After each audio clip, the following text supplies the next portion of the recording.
Voilà, ça y est, c'est lancé. C'est parti. Je vais pouvoir merci Noémie pour, l'introduction. Je vais pouvoir présenter maintenant nos 3, enfin nos 4 intervenants. Heu, enfin nos 3 intervenants, vous allez comprendre, parfois ils sont venus à plusieurs. Alors, aujourd'hui, on va rencontrer Louis Latour. Louis, il est juste ici. Louis, il est ingénieur. Alors, Louis, tu es ingénieur conseil en développement et animation de projets collectifs à la Fédération régionale des CUMA Hauts-de-France, FRCUMA. Et donc, tu accompagnes des collectifs agricoles depuis 9 ans. Et donc, du coup, tu vas nous raconter un petit peu qui tu es, ce que tu fais, ce que fait la FRCUMA. Ensuite, on a avec nous 2 personnes de la Ricarderie, c'est ça, Céline et Pierre, Céline Vroux et Pierre Mouchon. Vous êtes les fondateurs de cette ferme qui est située à Bercé, dans le Nord. Et donc pareil, ben, vous allez nous raconter un petit peu d'où vous venez et ce que vous faites. C'est ça. Bonjour à tous. Bonjour. Et enfin, alors ils ne sont pas encore là, ils nous rejoindront en cours de route. On a Mathilde, Manu et Johan qui nous viennent de la brasserie de la Somme, qui sont co-gérants de la brasserie de la Somme, située à Domar en Ponthieu. Je ne sais absolument pas où c'est, j'imagine dans la Somme, Noémie. C'est ça, Ouais. entre Flix-Secours et Amiens. Voilà, donc on a quand même des gens bien de chez nous, bien des Hauts-de-France. Et c'est chouette, encore une fois, de vous avoir participants venus d'ailleurs. On va commencer avec Louis. Encore une fois, je vous l'ai dit, il y a un chat. Vraiment, n'hésitez pas à poser vos questions au fur et à mesure. Ça peut nourrir les intervenants au fur et à mesure pour peut-être venir compléter des informations. Et puis même, ça vous évite, ça vous permet de rester dans l'écoute active. Une fois que la question elle est notée, on arrête de penser à ces questions, on reste concentré sur les échanges. Et puis à la fin, les questions ne seront pas perdues. Donc ça y est, Louis, je commence avec toi. Avant que tu me parles de ton action pour la FRCUMA, est-ce que tu peux m'en dire un petit peu plus sur toi et sur ton parcours? Oui, alors donc encore une fois, bonjour tout le monde, hein. Donc moi je suis à la base ingénieur agronome, donc école, agriculture, agroalimentaire, environnement. Il faut savoir que bon, je suis pas du tout du milieu agricole, hein, à la base et en plus j'ai pas spécialement choisi de spécialité, agriculture et j'avais pas spécialement d'idée de métier, en tête. Donc j'ai fait une sorte de démarche professionnelle pour aller enquêter des gens et on m'a orienté vers la FRCUMA qui était, un peu aux confins, enfin qui avait des projets intéressants à la fois de territoire, parce que j'avais pris spécialisation aménagement du territoire, mais je voulais parler d'agriculture. Donc voilà, j'ai été orienté vers cette structure-là que je connaissais absolument pas. Donc j'ai commencé en me disant: «Bah, je vais mettre vraiment les 2 pieds dans l'agricole», puisque là, on me demande d'être auprès des exploitants, de les aider dans, leur démarche d'investissement et cetera. Donc ça, c'est voilà, c'est le parcours et donc je suis, à la FRCUMA ouais, ça fini c'est la 9e année, voilà, la FRCUMA, en tant que telle, donc tu veux que j'embraye là-dessus? Je t'en prie, vas-y. La fédération des CUMA, elle est née, alors en Hauts-de-France dans les années 80, hein. La fédération nationale, elle est née, avec les CUMA plutôt après la Seconde Guerre mondiale. Mais en région, elle est née dans les années 80 pour apporter en fait des services aux CUMA, puisque les CUMA existaient. Donc, c'est des exploitants qui se mettent ensemble, qui créent une coopérative et qui achètent du matériel pour se séparer ce que ça coûte. Hein, c'est un peu différent de la copropriété, parce que la copropriété, en gros, on achète ensemble, peut-être qu'on se fait un règlement, etc., mais c'est un peu plus informel. Et la coopérative, la CUMA, elle est là pour, vraiment développer beaucoup de projets. Voilà, on n'est pas là pour dire: «Je partage un matériel, pouf et puis après on arrête», voilà. Elle est là plus dans la durée pour avoir voilà, une démarche un peu plus grande et avec, un peu plus cadrée, pour faire court, hein. Donc l'AFR-CUMA, elle a été créée, c'est une association, hein, par, plein de CUMA pour leur apporter du service, à la fois dans, le conseil de gestion, parce que ça ne se gère pas comme une exploitation, une CUMA. Les règles, fiscales, de gestion, de financement, de résultats et cetera sont pas les mêmes. Donc, il y a besoin d'être spécialisé là-dessus et à la enfin de défense un petit peu, enfin de représentation parce que des fois les CUMA, on est un peu oublié dans les formulaires, de subventions, on en les exploitants en parlent pas forcément parce que c'est un truc à côté de la ferme. Voilà, donc on est là pour en parler et on est là aussi pour animer des groupes, pour être en fait la tierce personne qui va venir ne pas avoir de billes dans l'affaire. Voilà, ne pas dire moi je suis le cousin de un tel, donc on peut pas ou j'ai pas d'argent d'intérêt à défendre chez vous. Donc voilà, moi je peux vous donner mon avis objectif. J'ai pas de conflit d'intérêt. Donc on a un peu ces trois rôles-là. Et donc c'est à ce titre-là que j'interviens aujourd'hui, plus dans l'aspect voilà, vraiment accompagnement, plus que conseil de gestion. On commence, enfin voilà, on a ce métier de base en fait qu'on est sur une douzaine de personnes, on est 8 à le faire, donc à avoir ce métier, je vais dire plus couramment appelé animateur, mais voilà. Donc, le titre d'ingénieur conseil, c'est un peu pompeux, hein, mais voilà, globalement c'est ce qu'on est, mais les gens nous appellent animateurs aussi parce que le but c'est que les gens aient un projet et qu'on puisse les conseiller là-dessus.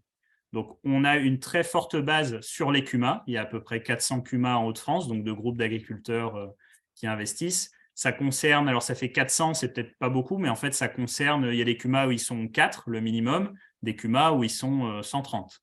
Voilà, donc en fait, ça concerne un agriculteur sur deux qui va avoir soit un seul matériel avec le groupe, soit tout son matériel. Voilà, il y a une panoplie de groupes différents. Je vais pas, enfin, il y a un modèle qui est un peu historique avec une CUMA d'élevage, mais avec des matériels d'élevage. Mais globalement, on va retrouver une CUMA, un modèle, quoi. Voilà, donc c'est vraiment en général du conseil un peu personnalisé qu'on apporte. Et il y a également, dans cet aspect accompagnement de groupe, on développe énormément en fait le coaching, un espèce d'aspect consultant de dynamique de groupe et également un petit peu comment je vais dire, de facilitation de réunion, enfin ça qu'on a toujours fait. Voilà, à se dire, faut que la réunion se passe bien, on va demander à un animateur, voilà. De plus, remplir les objectifs de la réunion, point. Mais il y a beaucoup de groupes où aussi maintenant on fait une vraie démarche d'accompagnement à transformer un peu la structure, mettre en place des choses, faire exprimer, etc. Et donc cette grosse base CUMA, on s'est un tout petit peu dévié vers d'autres collectifs agricoles, des collectifs qui font de la diversification, de la vente. Voilà. Ça nous est arrivé aussi de faire un petit peu de choses vraiment autres où les gens avaient besoin de se parler, d'établir des règles ensemble. Voilà, méthanisation, on n'a pas fait encore, mais on est sollicité un petit peu là pour en faire. Donc, règlement de méthanisation, règlement de copropriété, des choses comme ça. Plein de choses où, en fait, il faut qu'on passe de bon, on est ensemble à qu'est-ce qu'on fait ensemble et qu'est-ce qu'on fait effectivement ensemble. Est-ce que tu as merci Louis. Est-ce que tu as trouvé qu'il y avait un changement de modèle ces dernières années? Est-ce que tu as l'impression que les attentes sont différentes là depuis, je sais pas moi, quoique, tu es là depuis 9 ans, mais là, dans ces dernières années, est-ce que tu as l'impression qu'il y a une envie de faire encore plus de collectifs ou un besoin vis-à-vis de la FRCUMA d'un accompagnement différent? Notamment sur des questions de faire ensemble, de collectif, tu l'as dit, de coaching, de facilitation. Est-ce que ça, c'était évident quand tu es arrivé il y a 9 ans? Alors, il y a les histoires que j'ai entendues avant et puis il y a ce que moi j'ai constaté effectivement. Malgré cette faible période inférieure à 10 ans, je vois quand même que, notamment parce que c'est toute la génération baby boomer qui commençait à partir, je vois quand même que les gens vivaient leur coopérative. Alors, il faut se dire, c'est les exploitants qui gèrent. Ce n'est pas l'histoire de la coopérative, elle a plein de salariés, etc., comme le grand public peut le penser. C'est les exploitants qui gèrent ça en plus de leur ferme. Et donc, ils doivent gérer un groupe. Donc, moi, je vois plus ça comme un aspect associatif, finalement, parce qu'ils mettent de la bonne volonté et du temps là-dedans. Il y a quand même une évolution dans le sens où avant, c'était vraiment des gens qui passaient beaucoup de temps, c'était pas forcément compté. Voilà, ils faisaient ça pour tout le monde. Et ça devient de plus en plus dur de trouver des gens qui ont le temps parce que aussi, des fois, ils ne le disaient pas, ils disaient « je gérais tout », mais en fait, c'était les conjoints ou les conjointes qui géraient tout. Voilà, donc les gens ont un peu moins de temps sur la ferme. Les pratiques de travail change un peu aussi, où les gens veulent dégager quand même du week-end, des vacances, etc. Donc ça change pas mal. Donc tout cet aspect dynamique de groupe qu'on a essayé de nous renforcer dans l'animation, il vient énormément parce qu'en fait, on commence à avoir besoin de s'organiser vraiment différemment. Et il y a aussi, donc il y a les besoins vraiment en termes de temps et d'organisation entre nous, mais il y a aussi le public agricole qui change, la pluriactivité qui arrive, donc qui chamboule quand même les organisations de chantier, qui va en fait chambouler, donc pareil, le temps d'implication des gens et y compris les besoins des organisations comme ça, de chantier. Donc en fait, il faut que les coopératives s'adaptent et il faut faire s'exprimer les besoins parce que autant il y a des gens qui croient dur comme fer, mais ça va aller, il n'y a pas de problème, on va s'en sortir. Autant nous, on est là pour dire, bah, écoutez, ouais, d'accord, mais faut… En fait, les gens ont des attentes et si ça ne se passe pas comme ils veulent, aujourd'hui, bah, en fait, certains vont tomber tout de suite dans un aspect, mais vous, enfin, ce n'est pas mon association, enfin, Macuma, ce n'est pas une association, je fais partie, c'est un prestataire comme les autres, donc je ne suis pas content, hop, je vais ailleurs. Sauf que ce n'est pas du tout ça l'esprit de la coopération, c'est de construire avec eux ce qu'ils ont besoin. Et donc, si ça devient plus complexe ou s'il faut aborder des changements, c'est important d'en parler, quoi. Sinon, bah, en fait, on se retrouve avec des gens qui ont l'impression de passer leur temps pour leur association pour les autres, mais en fait, bah, on va dire bah, c'est eux, en fait, c'est pas l'association, c'est pas la Cuma Tartampion, c'est Michel c'est la Cuma Michel, voilà, c'est Michel, c'est pas la Cuma. Alors qu'en fait, c'est nous.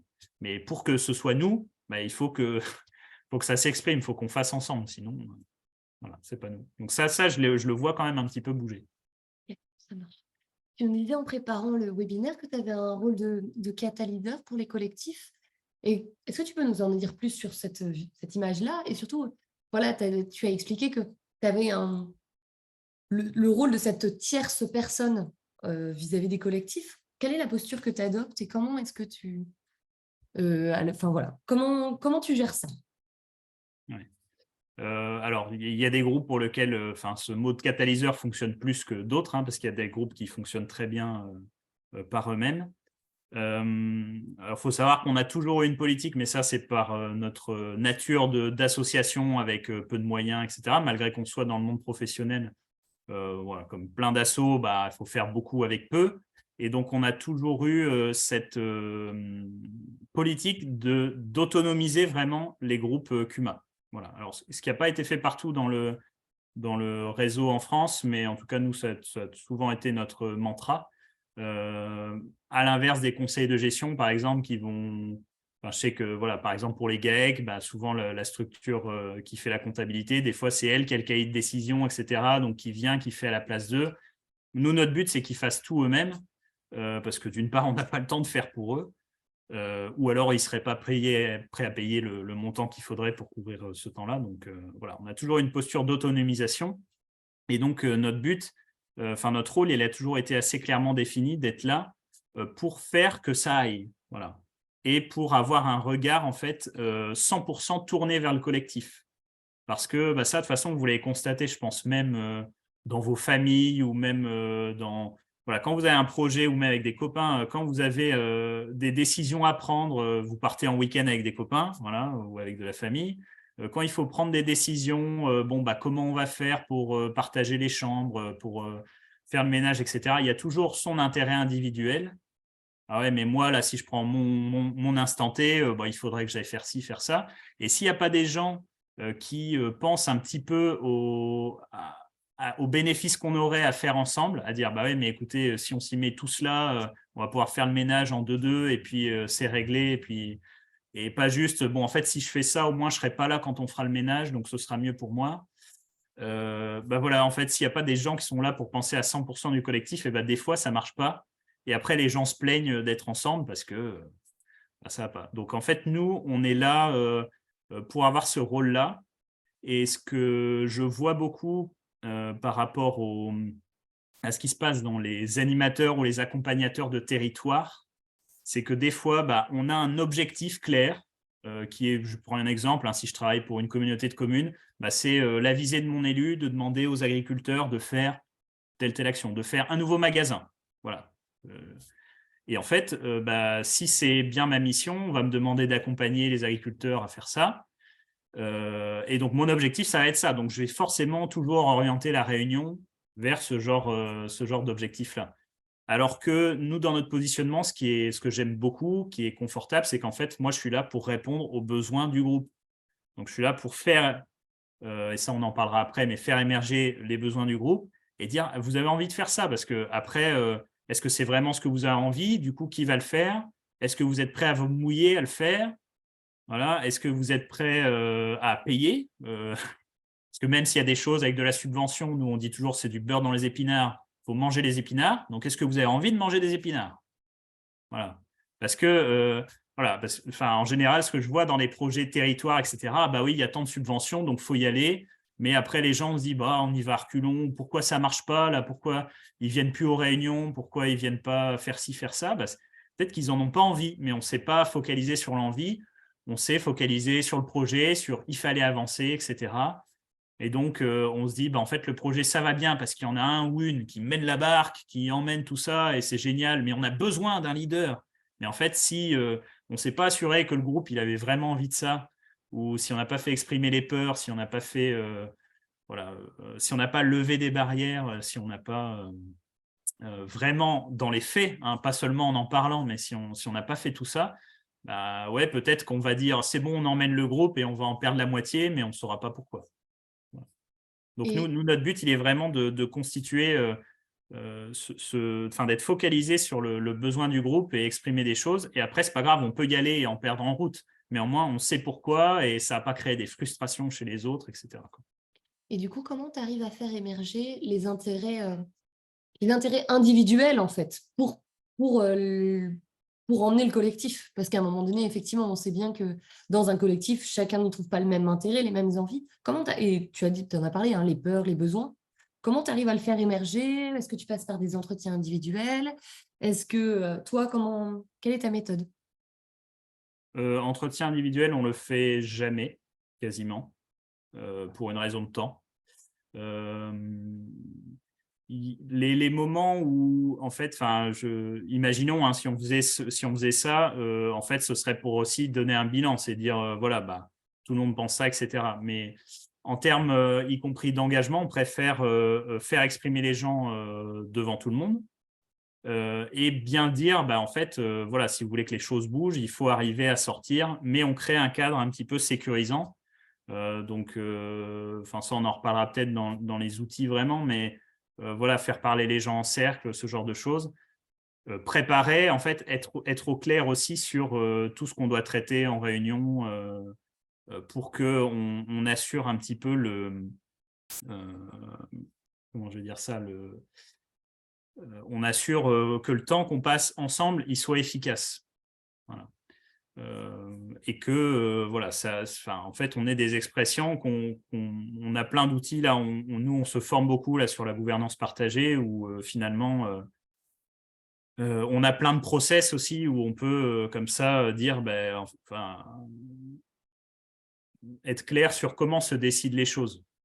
Voilà. Parce que finalement, les gens sinon vont naturellement tomber dans la discussion à la française. Et c'est soit celui qui va gueuler le plus fort ou qui a le plus d'idées, etc., qui va parler. Il faut arriver à faire exprimer les gens qui sont peut-être plus réservés, ou il y a des groupes, la diversité de groupes qu'on a, nous, qu'on anime, elle est égale à la diversité de groupes que vous connaissez, ou des fois, on sait que c'est toujours un tel qui va parler, etc. Mais vraiment, dans les outils qu'on applique, du coup, le but, c'est de faire s'exprimer le plus de monde et d'être clairvoyant sur les processus de décision. Parce que sinon, à la discussion à la française, on laisse globalement une proposition générale émerger. Ceux qui arrivent à ouvrir leur clapet pour dire « moi, je ne suis pas d'accord », ok, on en prend compte. Les autres, on verra. Mais si c'est bon, on fait ça, du coup, le leader clairvoyant dit « ok, c'est bon, on fait ça ». Et puis voilà, ou alors au pire, on vote à main levée. Mais est-ce que ça remporte l'adhésion de tout le monde? Ce n'est pas sûr. Donc, des fois, on est là pour dire, est-ce qu'on ne doit pas juste faire une proposition et puis demander à tout le monde s'il y a des objections? Voilà. Ou est-ce qu'on a juste des avertissements à donner? Etc. Voilà. C'est un petit peu moi, en tout cas, je trouve que dans la coopération, ce sera peut-être la synthèse, mais c'est pas mythe ou réalité, c'est mythe et réalité, quoi. Faut après que ça il y a plein de grandes idées, mais il faut après que ça dans la manière de faire, ça soit, vécu, voilà, comme ça.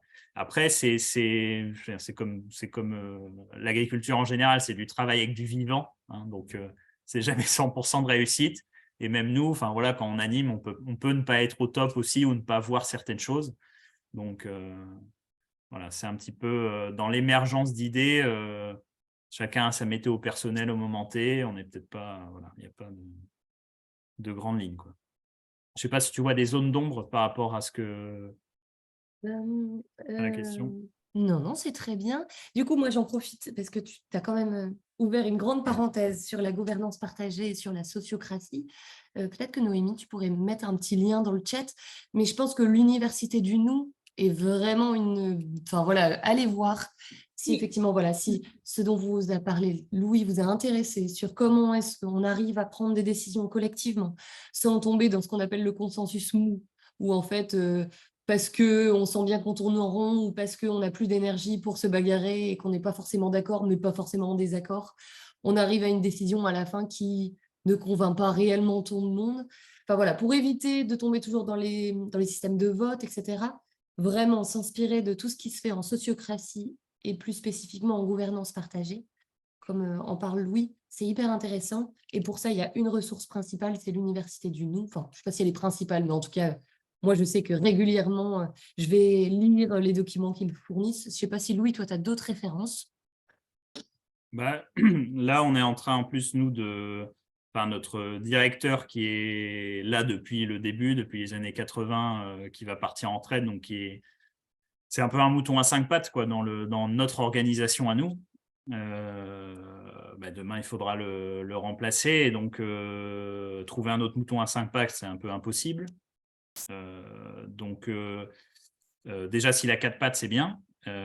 Et après, c'est comment on gère également, enfin, toutes les missions qu'il faisait, etc. Donc, on est beaucoup dans ce processus-là, à dire, bah, en fait, demain, on devra certainement fonctionner un peu différemment parce que bah, notre leader principal ne pourra pas couvrir toute l'organisation sur tous les sujets qu'aujourd'hui, il maîtrise. Donc, on s'inspire beaucoup de ça. Après, sur les références, ouais, il y a plein de choses, enfin, de choses différentes. Enfin, je ne peux pas en citer comme ça de noms aussi clairs que l'Université du nous, mais Il y a voilà. l'Institut des territoires coopératifs, du coup, je prends la parole, que je veux mentionner ici. Patrick et Anne Bovillard qui travaillent beaucoup sur des axes de maturité coopérative, donc c'est assez intéressant. Et après, sur les axes sur la coopération, il y a aussi le Collège des transitions sociétales. Il y a Après, vraiment ouais.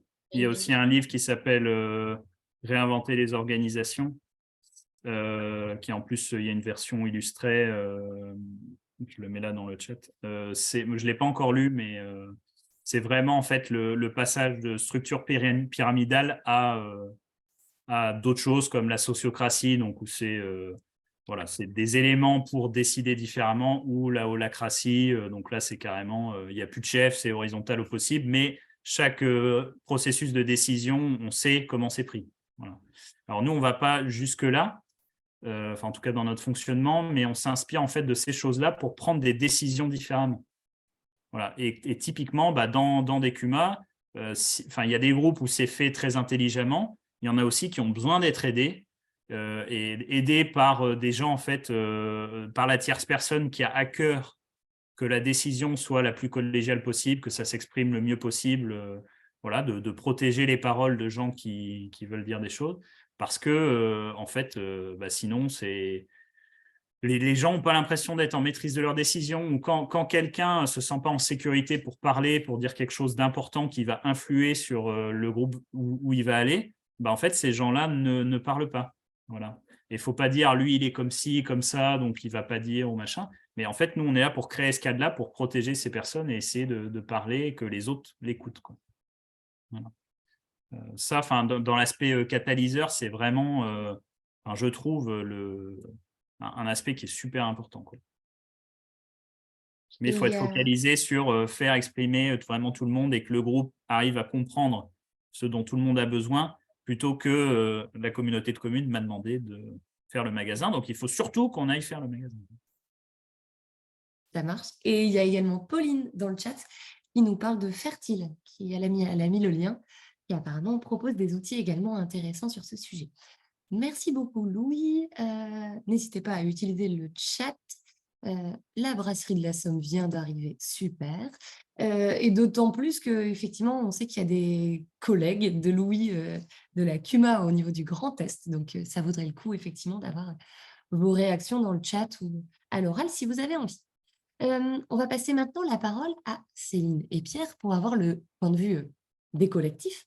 Est-ce que vous voulez bien nous en dire un peu plus d'abord sur chacun de vous et puis sur vos parcours et ce qui vous a amené à être là devant nous aujourd'hui à 11h39 pour parler de la Ricarderie? Bonjour tout le monde déjà. Bonjour.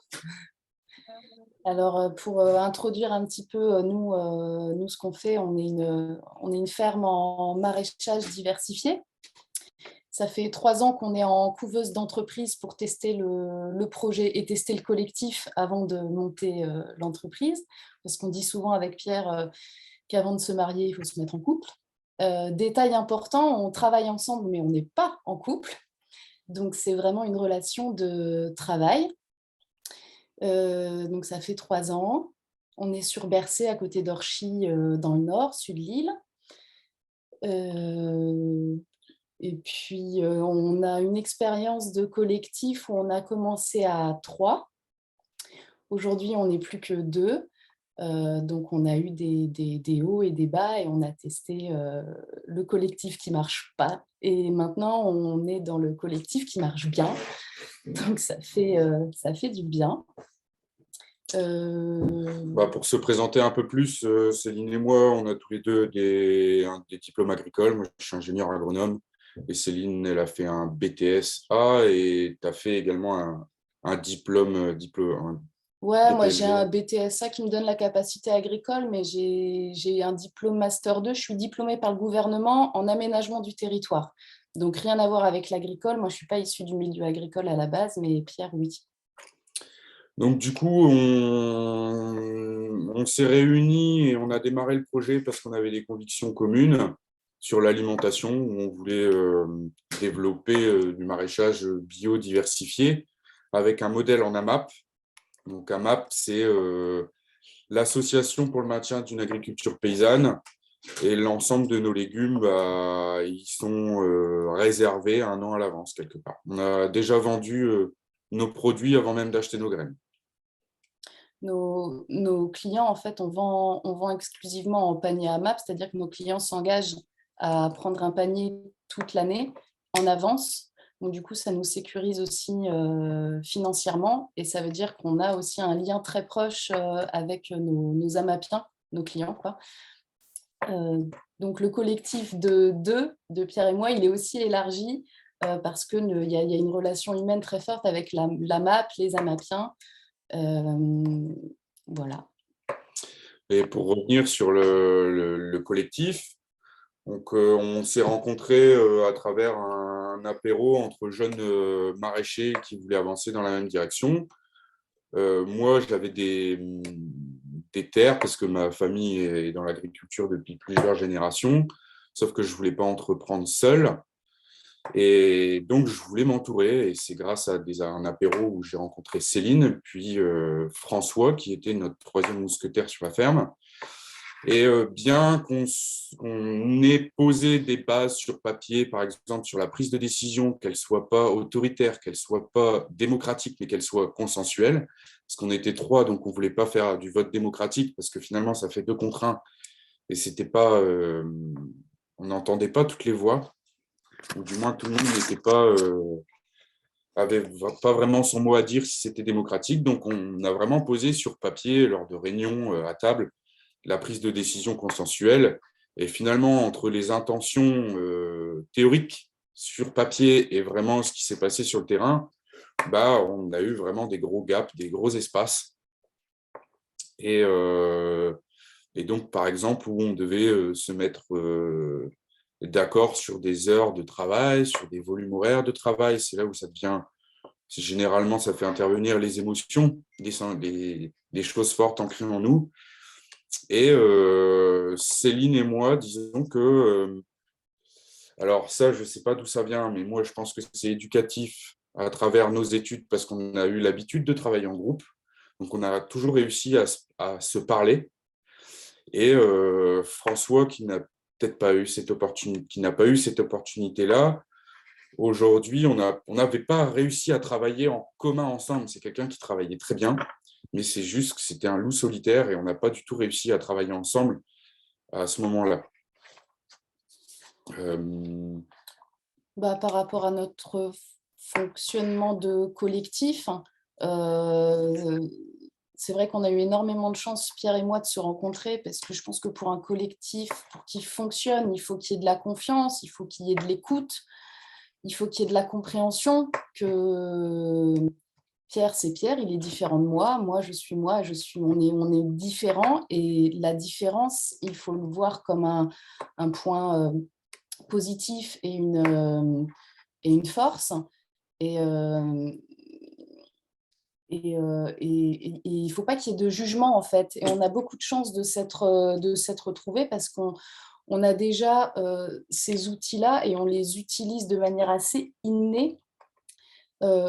Donc, l'humain et le fonctionnement, tous les deux, il est très sain, il est très simple, mais il est simple parce qu'on fonctionne déjà comme ça. Mais c'est un énorme travail, en fait, d'accepter la différence de l'autre et d'écouter l'autre et de ne pas être dans le jugement.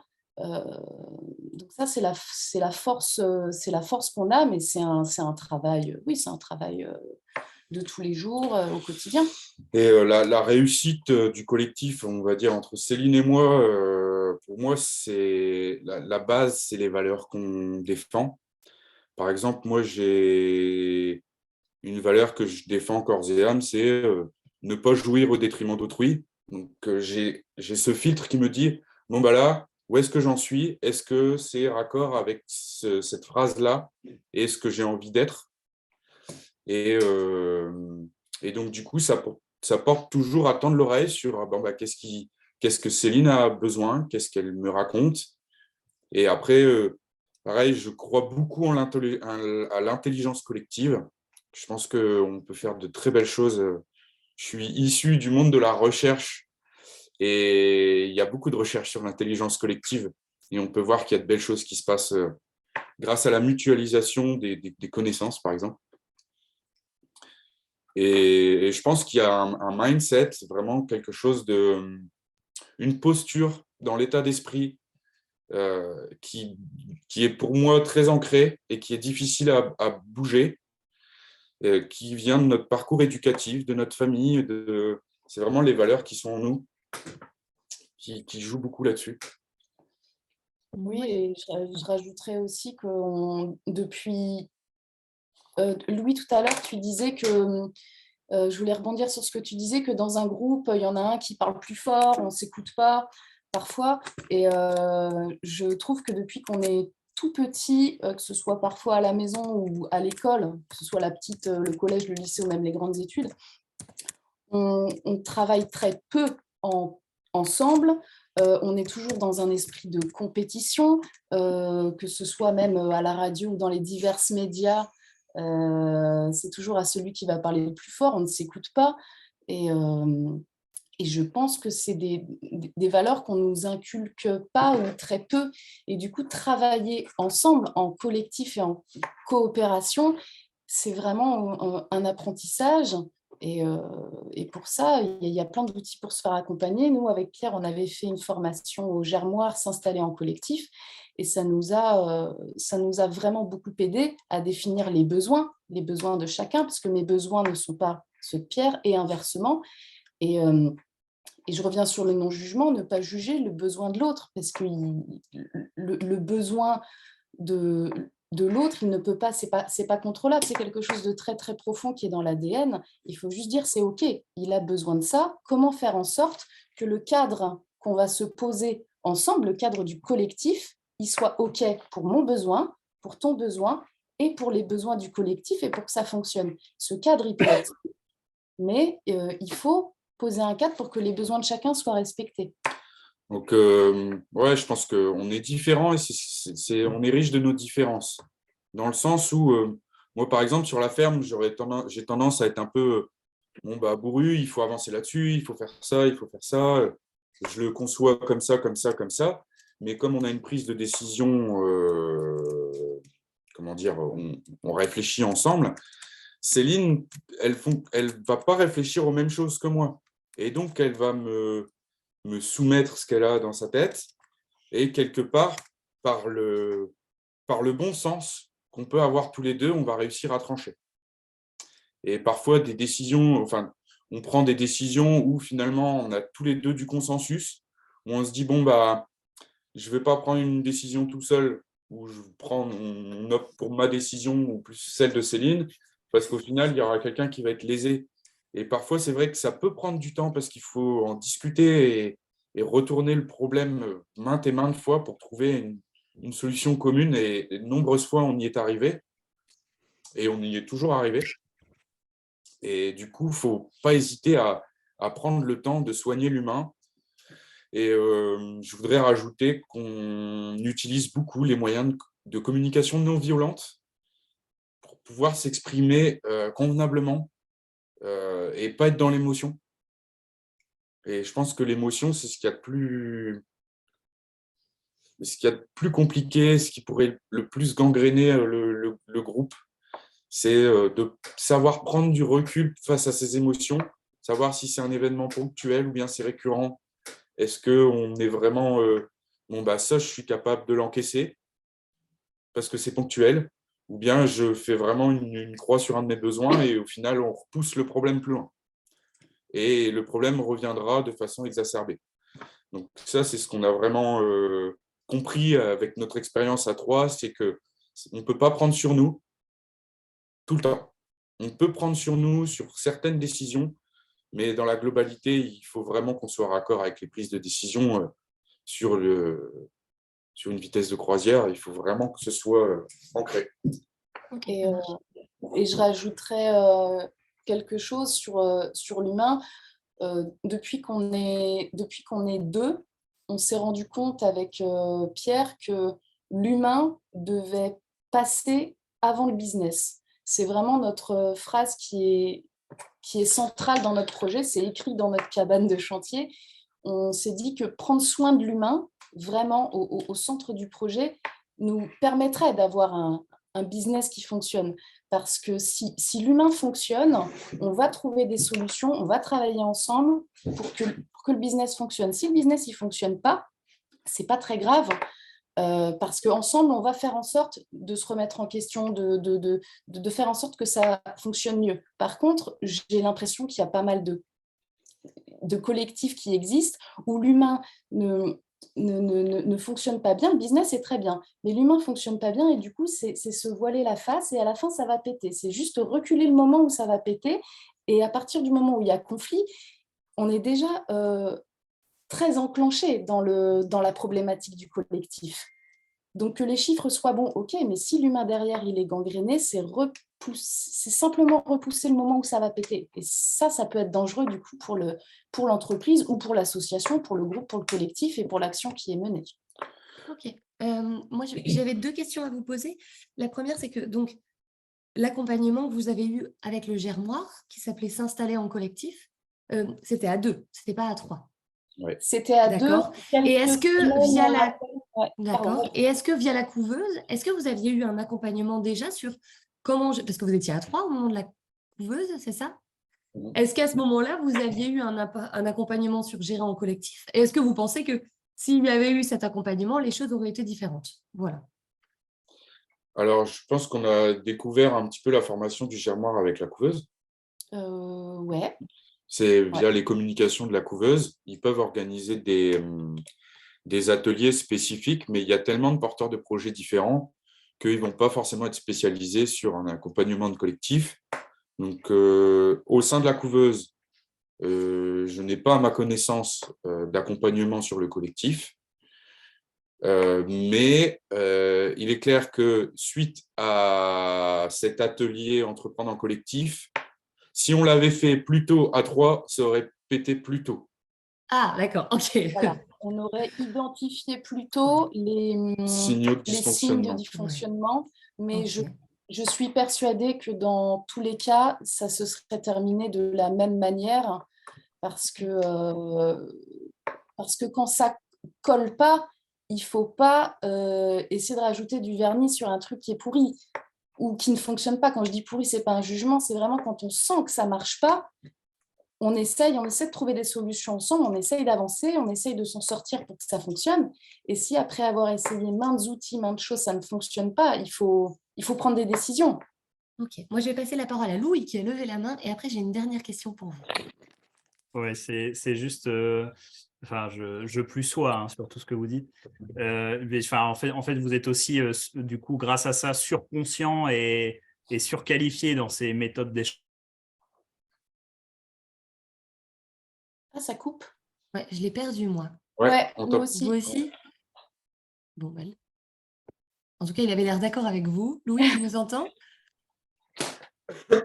Bon, on va le laisser revenir et puis je lui redonnerai la parole. Ce qui est compliqué Ah, ça dans y vos est. phases d'installation ensemble, c'est que en fait, vous mettez beaucoup de choses ensemble d'un seul coup. Et donc, il faut… Ah, je ne sais pas si vous m'entendez bien. Il y a eu un petit bug. Ouais, voilà. Donc, enfin, bref, j'ai eu une Kuma comme ça qui a mis tout d'un seul coup en commun et qui là se rendre compte qu'en fait, il y a quand même des gros blocages sur comment ils fonctionnent ensemble et comment ils voyaient les choses. Donc, c'est maintenant comment on fait. Donc, il ne faut pas hésiter à y aller quand même un peu progressivement et puis à se donner des points d'étape ou être bien clair sur la vision. La vision, moi, je ne l'avais pas partagée avec eux, il l'avait fait avec un consultant extérieur. Et maintenant qu'ils me disent, en fait, je le voyais comme ça, et ben, on se rend compte que les autres, ce n'est pas comme ça qu'ils le voyaient, quoi.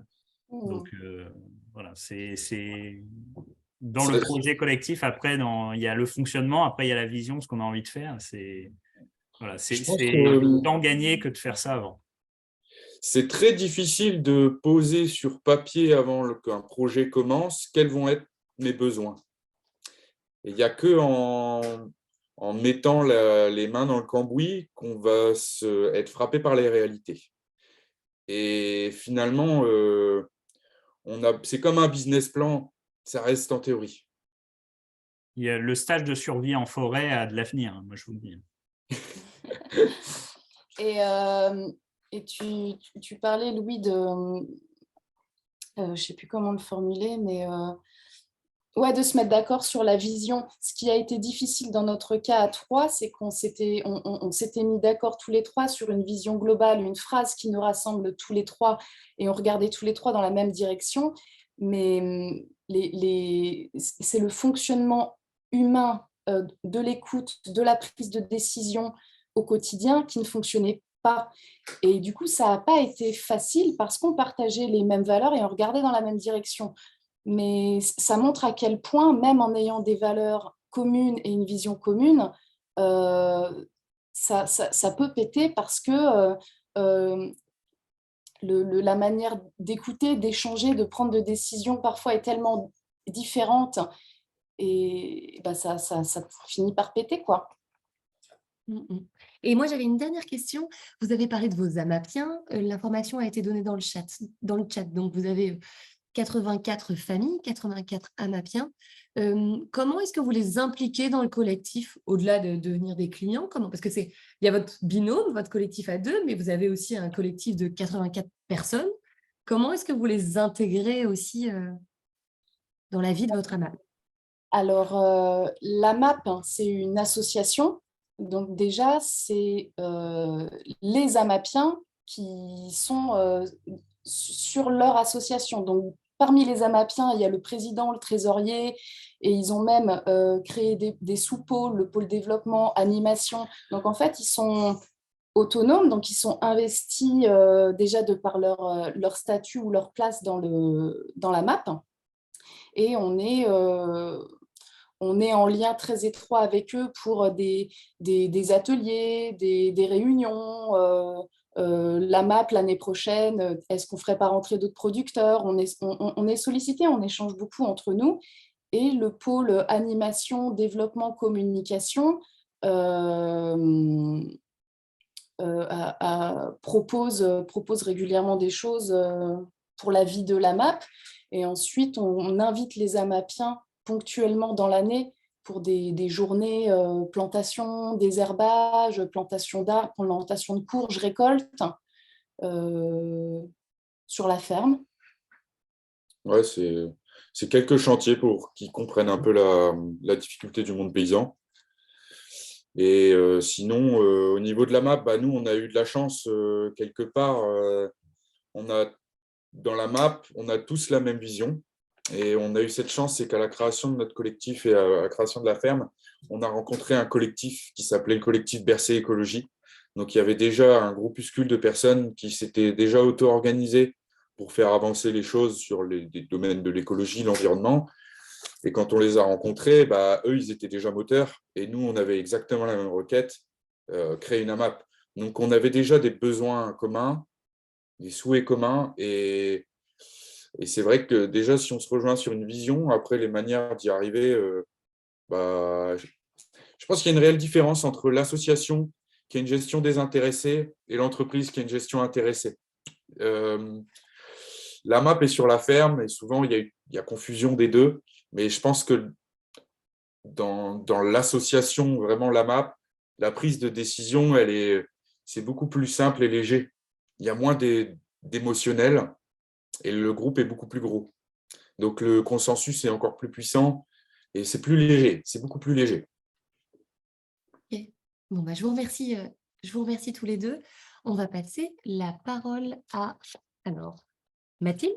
Est-ce que c'est Mathilde qui est avec nous? Oui, c'est Mathilde. Ah, super. Bonjour Mathilde. Mathilde, tu représentes la brasserie de la Somme. Est-ce que tu m'entends? Est-ce que tu me vois? Oui, est-ce que vous m'entendez aussi? Oui, on t'entend et on te voit. Parfait. Écoute, bienvenue. Je te propose d'abord de te présenter ton parcours. Et ensuite, on verra si Noémie, tu as envie de revenir sur 2-3 notions qu'on a pu voir ce midi-là, pour que tu puisses mettre Mathilde dans le bain, dirons-nous. OK? Mathilde, je te laisse te présenter et nous raconter un peu plus ton parcours. Ok, alors bonjour tout le monde. Moi, je suis aujourd'hui la représentante de la brasserie de la Somme. Donc, la brasserie de la Somme, c'est une fabrique de bière artisanale dans le 80, dans un petit village qui s'appelle Domar-en-Ponthieu, entre Amiens et Abbeville.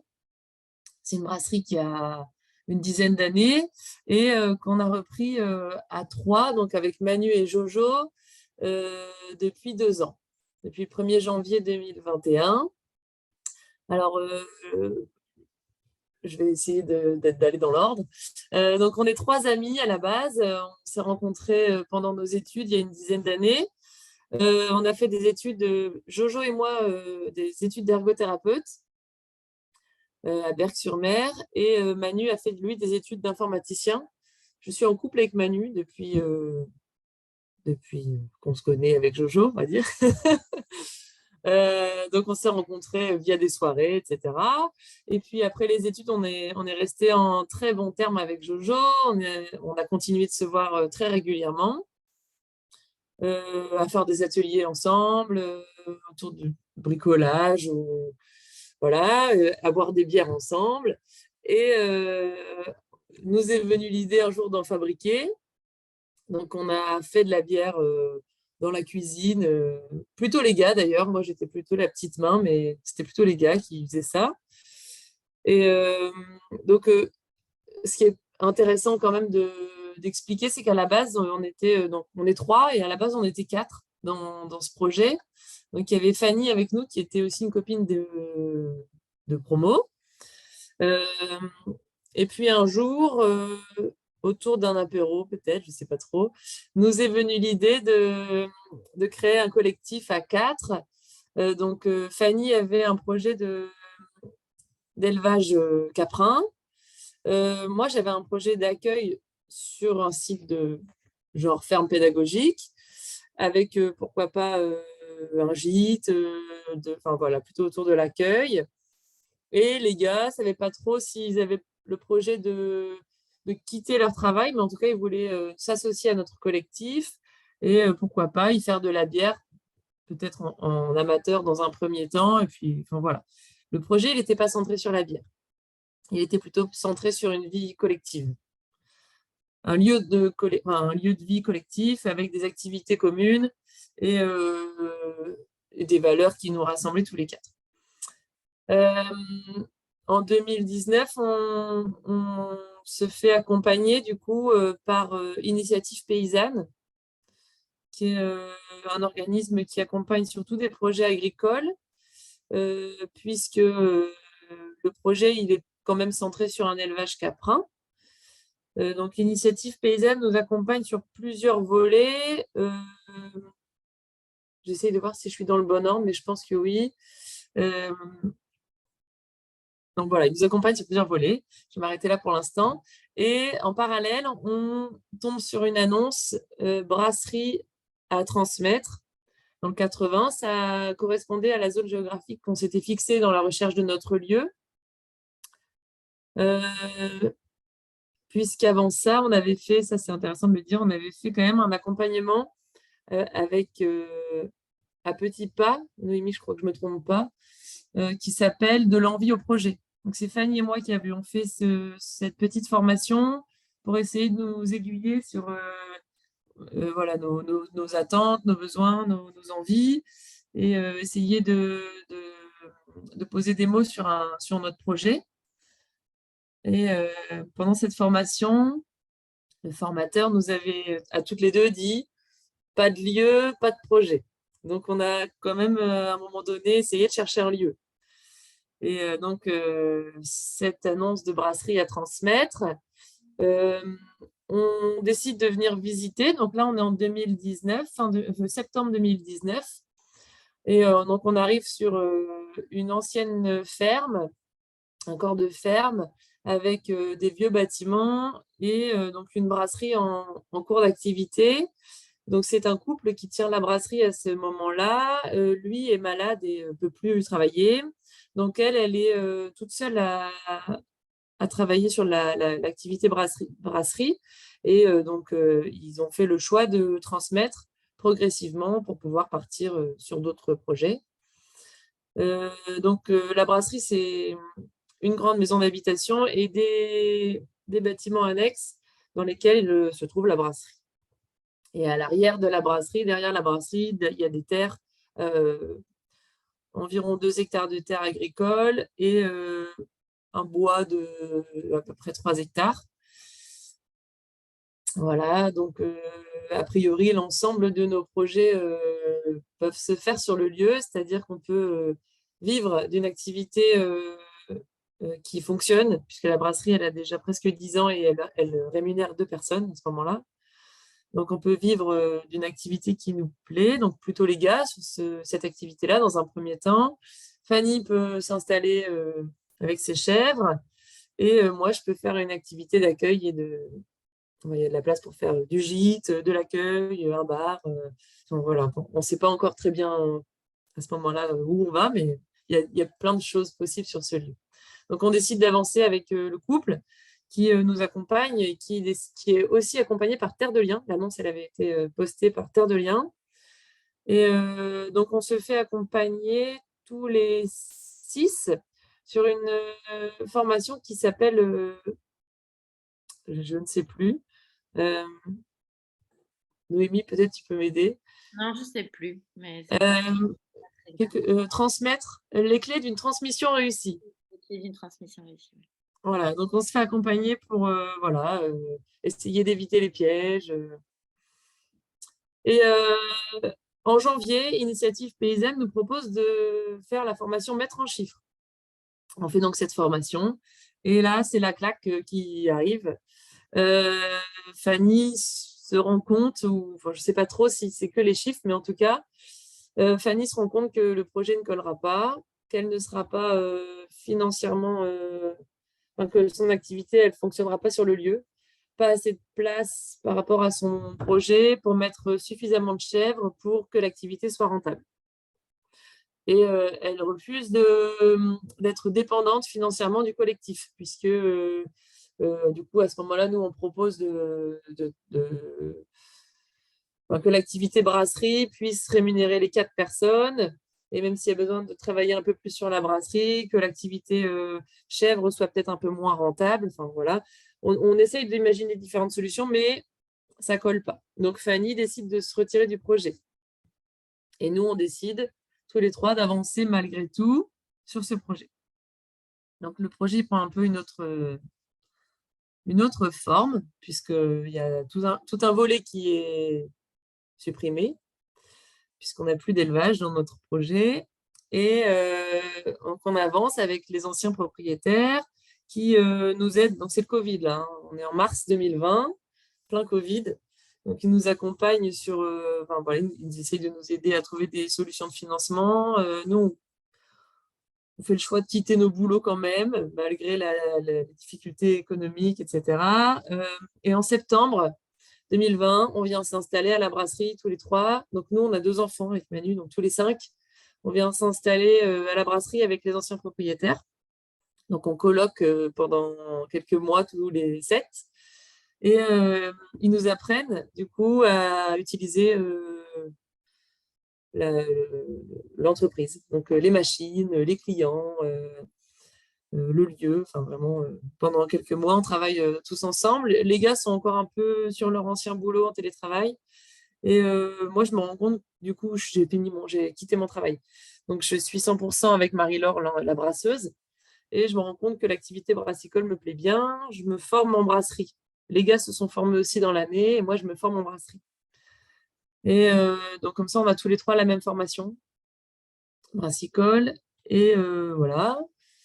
On finit par trouver des solutions de financement. C'est Marie-Laure et François, donc les brasseurs, qui nous proposent un crédit vendeur. Donc, c'est-à-dire que c'est eux qui deviennent la banque. Pour ceux qui ne connaissent pas le crédit vendeur, c'est eux qui deviennent la banque et on leur verse tous les mois pas un loyer, mais donc on est propriétaire, mais on leur verse comme à une banque notre dû. Et à partir du mois de janvier 2021, du coup, ils sont partis et ils nous ont laissé les clés de la brasserie.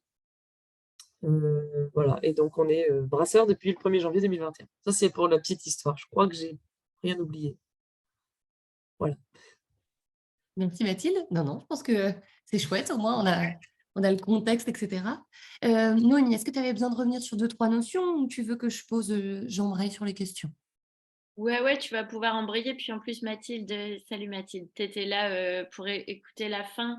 En fait, on se connaît un peu et je sais que vous avez bossé ensemble sur la construction de votre collectif, sur bien poser vos envies, vos peurs. Et je voulais juste avoir ton retour là-dessus par rapport à comment vous voyez les choses et comment vous pensez votre fonctionnement aujourd'hui, enfin tous les 3. En plus, avec un couple et un copain, comment ça se passe tout ça? Je ne sais pas si j'ai bien compris la question, mais je vais essayer de répondre. Alors, à la base, on avait déjà fait un premier travail suite à... Je sais plus, où tous les 4, quand il y avait encore Fanny, du coup, dans notre collectif, on avait fait une map sur laquelle on avait écrit toutes nos envies sur le lieu qui n'existait pas encore, je pense, à ce moment-là. Toutes nos envies et aussi toutes nos peurs. On avait écrit ça sur un grand document, une grande feuille sur laquelle on avait vraiment chacun, tous les 4, avec des couleurs différentes, inscrit nos envies, ouais, et nos peurs. Et voilà, ça c'était les prémices. Quand on a démarré, du coup, quand on a vraiment avancé sur le projet, on a eu beaucoup de mises en garde sur un projet collectif en nous disant qu'il y avait des risques que ça foire parce qu'il y avait... Enfin, voilà, on ne communiquait pas toujours de la même façon. Voilà, il fallait prendre soin de notre collectif. Et donc, moi, j'ai imposé, on va dire, même quand peut-être quand Fanny était déjà partie, j'avais envie qu'on soit du coup accompagné sur ce collectif. Et du coup, du coup, on a fait appel à Noémie. Je ne sais pas si c'est là qu'il fallait que j'en arrive, Noémie. Mais voilà, on a cherché la possibilité d'être accompagné sur notre collectif pour prendre soin de notre collectif. Donc, maintenant, ça fait 2 ans qu'on travaille tous les 3. Donc, la première année, c'était un peu le rodage. On a eu la volonté de tous tout faire, de savoir tout faire, de pouvoir se remplacer sur tout, voilà, de tous pouvoir tout faire. C'était cool. On a perdu un peu de temps, forcément, sur certaines tâches, puisqu'on a fait des tâches à 3 maintenant on est capable de faire tout seul, mais ça nous paraissait important. Au bout d'1 an, on s'est rendu compte qu'il y a des choses qu'on n'aimait pas faire, qu'on faisait du coup moins bien que les autres. Et on a eu besoin de remettre un peu à plat tout ça, donc de se valoriser sur les choses qu'on était capable de faire, et puis aussi de dire ben voilà, ça, je ne sais pas le faire, je le fais mal et j'aime pas le faire, ça me saoule. Et donc ça, c'était en courant d'année l'année dernière, où on a vraiment pris le temps de se poser, de se dire les choses, quoi. Ça nous a fait du bien. Et depuis, on s'est rencontrés en novembre avec Noémie. Depuis novembre, du coup, on a démarré un accompagnement avec Noémie sur notre collectif, et ça nous permet, on n'a fait que 2 rencontres pour l'instant, mais c'est déjà trop bien. Ça nous permet de voilà, de mettre à plat certaines choses. Noémie, elle est très positive, donc comment on peut dire, de valoriser aussi les choses qu'on fait bien, de mettre en avant nos talents. C'était le programme de la semaine dernière, donc ça, c'est hyper cool. Donc, ça pointe nos différences, parce qu'on en a beaucoup. On est tous les 3 très, très différents, on fonctionne différemment, donc on a aussi des façons de communiquer qui sont différentes. Et voilà. Au quotidien, il n'y a pas de conflit, tout se passe bien, notre collectif, il est cool, voilà, ça se passe super bien. Mais voilà, de savoir qu'on est très différents et que du coup, il y a certaines choses qui vont peut-être fonctionner différemment pour les uns et pour les autres, c'est hyper intéressant. Voilà, donc ça nous permet de mettre en avant ces différences. Je ne sais pas si j'ai répondu à la question. J'ai l'impression. Noémie acquiesce. Si on parle projection, est-ce qu'il y a... Enfin voilà, la projection de votre collectif, c'est quoi? Là, vous avez dit l'année 1, c'était le rodage. L'année 2, c'est plutôt le recalibrage. On arrive au début de l'année 3. Est-ce qu'il y a d'autres objectifs qui arrivent pour votre collectif? Pour le collectif, pour l'activité. Je dirais un peu des deux, parce que je pense que forcément, comme l'a dit tout à l'heure Céline, c'est effectivement l'humain qui parle au business, le business qui parle à l'humain. Enfin, il y a quand même un lien assez étroit entre les deux sujets. Du coup, je pense que ça va être aussi de répondre à nos besoins individuels, peut-être, cette année. Et peut-être aussi d'accepter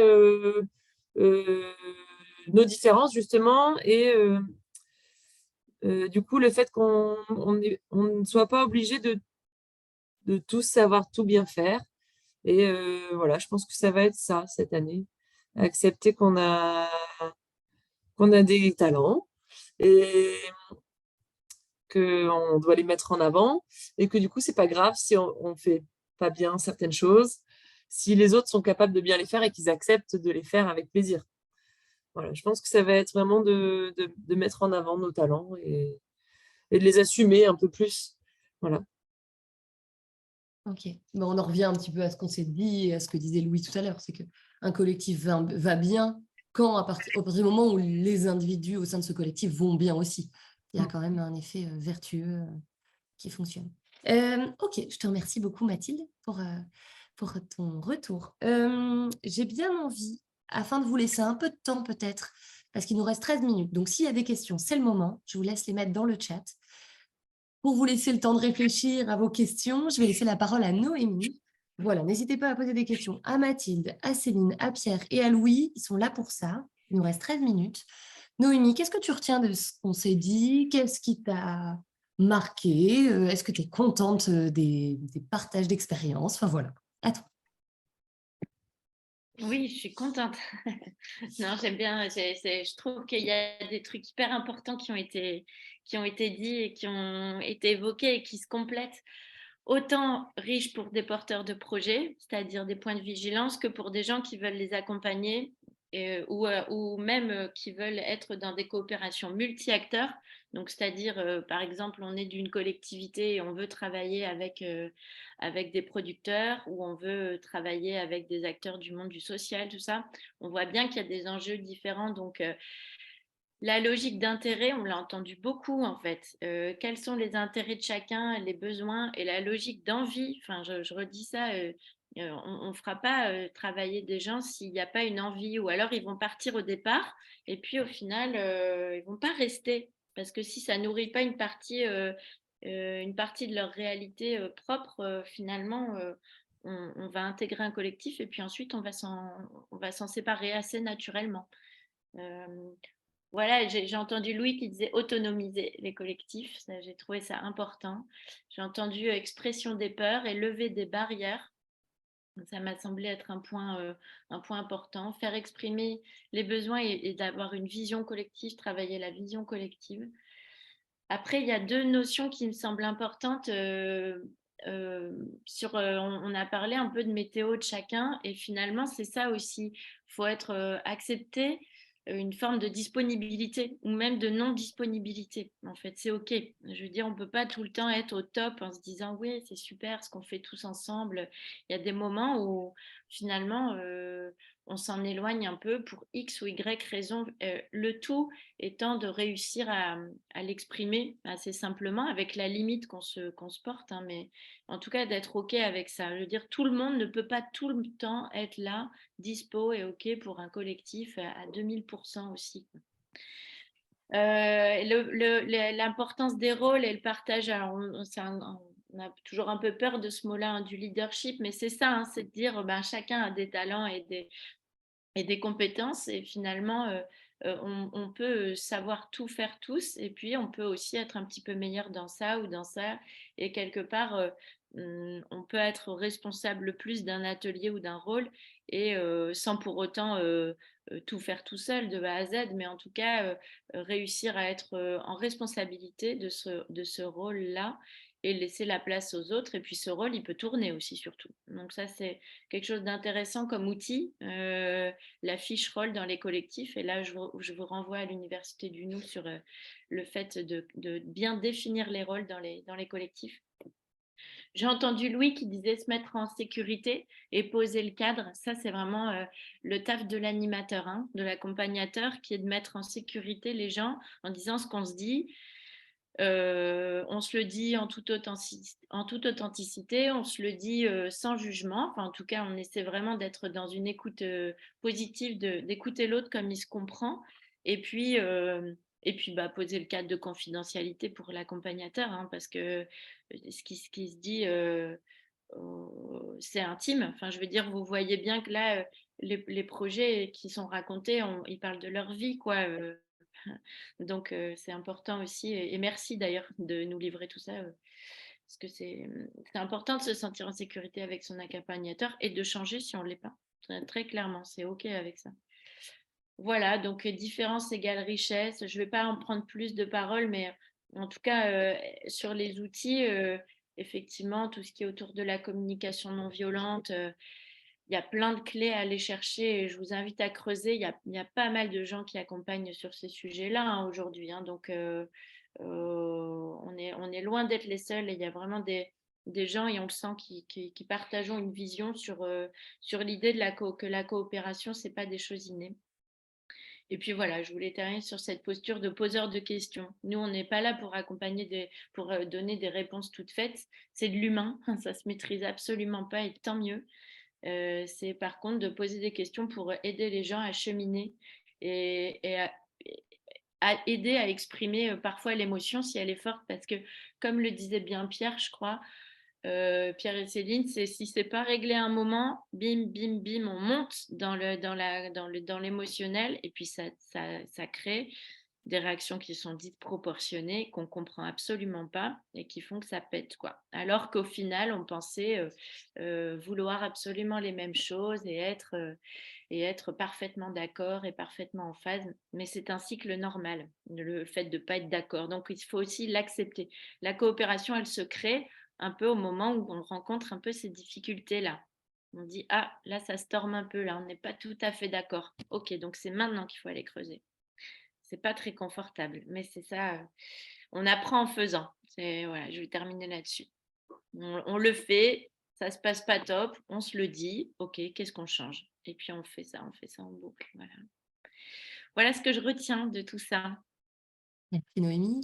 Je me permets de lire la réaction de Thierry dans le chat, qui dit que le faire collectif, ça s'apprend et surtout ça s'entretient. C'est l'hygiène du collectif.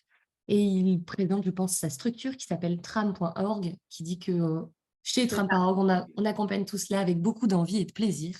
Donc c'est bien, vous voyez, il y a eu plein de ressources. En tout cas, c'était un peu l'objectif dans l'ensemble dans ce cycle de webinaires, c'était aussi de vous présenter des parcours inspirants, de vous faire rencontrer des gens sympas qui acceptent de bien vous partager un petit peu une partie de leur expérience et de leur projet. Et du coup, ce qui était chouette aussi, c'était nous, au-delà du partage inspirant de témoignages, c'était aussi de pouvoir vous donner des ressources et des clés pour justement être plus efficace dans la gestion de vos collectifs. Louis, tu souhaites prendre la parole? Oui, dans la préparation, on avait proposé de donner un conseil à la fin. Donc, je m'étais gardé sous le coude de choses, à la fois pour ceux qui se font accompagner, ou pas accompagner, mais je pense que c'est hyper important l'accompagnement dans le sens où, de toute façon, je pense qu'on l'a vu au travers des témoignages, mais un groupe, vous en avez fait l'expérience aussi, c'est éminemment complexe. Alors, vous avez tous peut-être en tête la pyramide de Maslow, là, où voilà, mes besoins de base, s'ils ne sont pas remplis, ça va être compliqué d'arriver jusqu'à l'excellence. Hein, nous, maintenant, notre sous-titre dans l'ECUMA, c'est la puissance du groupe. C'est puissant que si on arrive déjà à assurer toutes ces sécurités entre personnes. Alors, je ne sais pas si c'est une superposition, etc. Mais moi, quand je vois une CUMA qui va avoir quelqu'un qui va avoir du mal à payer, tout de suite, hop, ça coupe l'envie à tout le monde, quoi. Et si on n'est pas accompagné, on ne peut pas tout de suite poser de mots, ou alors notre réaction d'humain, ça va être des fois de mettre le truc sous le tapis. Mais y compris dans des choses très dures comme ça, c'est là où l'accompagnement il peut être là à vous faire prendre les choses tout de suite et puis avoir ces dysfonctionnements-là, quoi. Et un conseil peut-être plus accompagnant, ça va être, pour ceux qui accompagnent les groupes, c'est vraiment qu'on est là pour planter des petites graines, peut-être essayer aussi des fois de donner des idées, mais le piège dans lequel il ne faut pas tomber, moi je trouve, en tout cas, c'est d'avoir envie pour les autres. Il ne faut pas avoir envie pour les autres parce que c'est pas, sinon après ça va être à vous de faire. Et du coup, là, vous pouvez être sûr que en fait, personne ne va se mobiliser ou que vous serez déçus parce que vous aurez l'impression que c'est votre projet et pas celui du groupe, quoi. Voilà. Et en général, de toute façon, on n'a pas le temps ni l'argent, etc., pour porter soi-même. Mais voilà, c'est pas pour rien aussi que des gens, après, n'ont pas envie de faire avec le collectif et préfèrent se donner plus de mal à faire tout seul.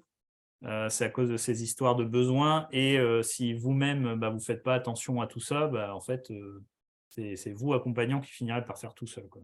Donc ça, c'est vraiment des choses qu'on constate quand on ne prend pas ce soin-là, quoi. Si ce n'est pas les autres qui font, ça ne sert à rien, c'est qu'ils n'en ont pas envie, quoi. Voilà. On retient ça, il ne faut pas avoir envie pour les autres, je l'ai noté. Merci Louis. Céline, Pierre, un dernier conseil que vous avez envie de partager, que ce soit pour les porteurs de projets collectifs ou justement pour les accompagnants? Moi, je conseillerais pour les porteurs de projets en collectif, la couveuse, pour nous, ça nous a permis de tester l'activité, mais ça nous a surtout aussi permis de tester le collectif. Je pense que si on n'avait pas été en couveuse et qu'on avait monté tout de suite l'entreprise, ça aurait été très compliqué. On aurait eu moins le choix de se séparer ou pas, parce qu'il y aurait eu l'entreprise de monter. Donc pour les projets collectifs, moi je trouve que l'accompagnement avec la couveuse d'entreprise permet de tester l'humain aussi et de se rôder, d'apprendre à se connaître et après à la fin de la couveuse de se dire on signe, on y va, ça fait 3 ans qu'on bosse ensemble, on monte l'entreprise parce qu'on sait qu'on peut travailler ensemble. Ça c'est moi. T'en as un toi? Bah, moi, je dirais qu'il ne faut pas hésiter à se faire accompagner pour créer un collectif et aussi pour le maintenir. Parce qu'il y a le quotidien qui nous emporte dans plein de questionnements qui sont parfois tout autres que le prendre soin du collectif, prendre soin de tout ça. Et justement, avoir des regards extérieurs qui vont nous faire poser de bonnes questions. Et ça, se poser des bonnes questions, c'est important. Mais parfois, on est tellement tête dans le guidon qu'on a du mal à les faire émerger par nous-mêmes. Et c'est bien qu'il y ait des personnes qui soient là pour nous recentrer sur certains questionnements qu'on n'aurait pas eu l'occasion d'aborder. Donc, il ne faut pas hésiter. Merci. Merci Céline, merci Pierre. Mathilde, la parole est à toi. Est-ce que tu as un dernier conseil à transmettre aux gens qui nous regardent aujourd'hui? Je rejoins à 100% ce que vient de dire Pierre, que l'accompagnement, il est nécessaire parce que on ne se rend pas compte, avant de monter une entreprise, en fait, quand on vient d'un autre milieu, moi j'étais salariée, on ne se rend pas compte de la charge de travail et la charge mentale aussi que ça va impliquer, et de toutes les choses qui vont nous bombarder l'esprit tout le temps. Et nous, on habite sur le lieu en plus, donc on est constamment pris dans le travail. Et de s'asseoir, se poser et entendre quelqu'un, enfin, discuter avec quelqu'un d'extérieur de notre collectif, c'est hyper important. Ouais, ça fait du bien. Et voilà, d'être accompagné, même en amont, je pense que c'est hyper important. Merci, merci Mathilde. Alors, Sassy nous demande s'il est possible de poursuivre les échanges et elle voit justement qu'il y a un événement qui s'appelle Entreprendre en collectif qui a lieu à Lille, organisé par le Germoire. Peut-être Noémie, je te propose de laisser ton adresse mail à Sassy ou alors je te transmettrai son adresse mail, enfin comme tu préfères Noémie. Ouais, bien sûr. Il y a Entreprendre en collectif, donc c'est juste sur une journée. Je ne sais pas si c'est plein ou pas là, par contre. Il y a des chances qu'elle